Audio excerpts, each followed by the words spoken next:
Gusto mo ba na mabaliw-baliw sa pagmamahal sa inyo ang inyong target? Kung yes po ay patuloy niyo pong panoorin ang aking video at tapusin niyo po para maintindihan. At kung gusto mo ng mga ganitong gawain, pakipalo po at pakishare para mas marami pa tayong matulungan ng mga ganitong gawain. So kung gusto mo talaga na maging baliw-baliw sa pagmamahal sa inyo ang inyong target at ikaw lang ang kanyang pakaiisipin, magdamag o maghapon. Kumbaga, 24/7 kanyang iisipin kahit nasa trabaho pa yan, ay madidisturbo siya, madidistract siya dahil bigla ka na lang papasok sa kanyang isipan.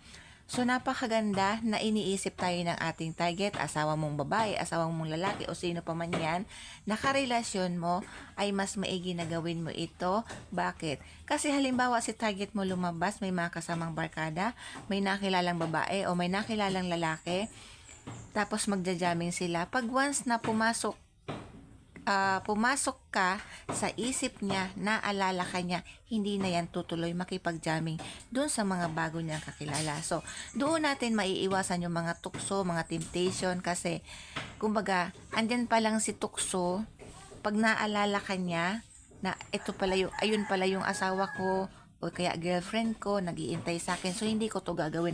Ganon ang maiisip niya. Kaya napakaganda po na magawa mo ang ritual na ito para lagi kang nasa isip niya. Hindi naman yung mababaliw na pupunta na siya sa halo sa mental, kundi mababaliw lang yan kaiisip sa'yo para maiwasan yung mga temptation na darating sa buhay niya. At syempre, kailangan mo dito ng manifestation, prayers, meditation, paniniwala, i-claim mo na yung lahat ng hinihiling mo ay mangyayari na. So, ano ang ating pwedeng gawin? Gagawin mo ito ng kahit na anong araw, o pwede umaga, pwede gabi. So, sa isang malinis na papel, kailangan po yung plain. Isulat mo dito ng 7 beses ang pangalan ng inyong target. 1, 2, 3, 4, 5, 6, 7. 7 beses mong isusulat ang pangalan ng iyong target.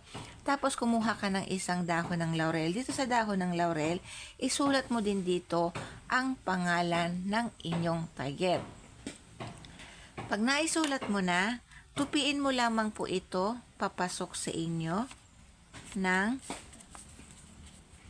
3 beses.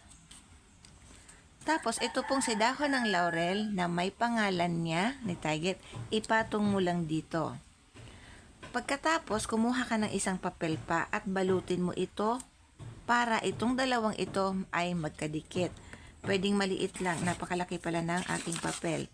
So, halimbawa, ganito lang kaliit yung papel, balutin mo lang ito para magkadikit yung dalawa.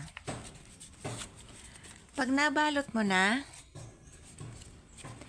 itago mo ito na sa loob ng inyong punda. Sa punda ng una nyo na ikaw lang ang gagamit. Hayaan mo lang ito doon ng 7 gabi. So, halimbawa, ginawa mo ngayon na araw, mamayang gabi, 1 day na yon hanggang sa makapitong gabi ka.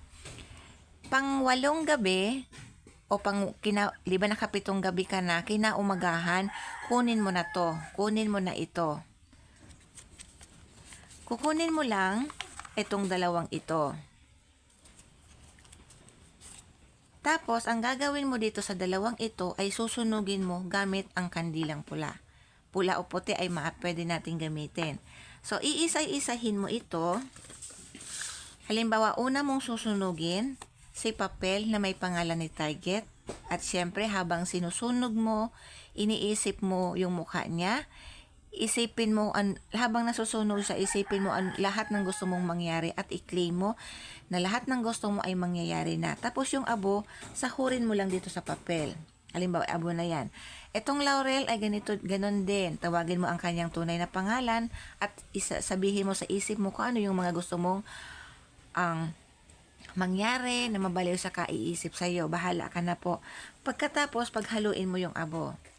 Pagdating sa abo, ang gagawin mo dito sa abo, ipapasok mo sa loob ng punda ng inyong unan uli. Hindi mo kailangan ilagay yung papel. Yung abo mismo, direkta mong ipapasok dun sa unan. Direkta mong ipapasok yung abo sa unan, huwag mo nang babalutin. At pagkatapos, hayaan mo lang ng 3 gabi uli.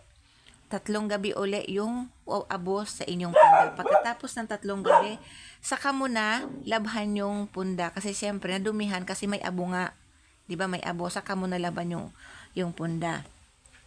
Ganun lamang po ang inyong gagawin at 100% na talagang mababaliw yan sa inyo ang inyong target. So kung medyo malabo po para sa inyo, pwede nyo pong ulitin ang aking video. Maraming salamat, mag-ingat po ang lahat.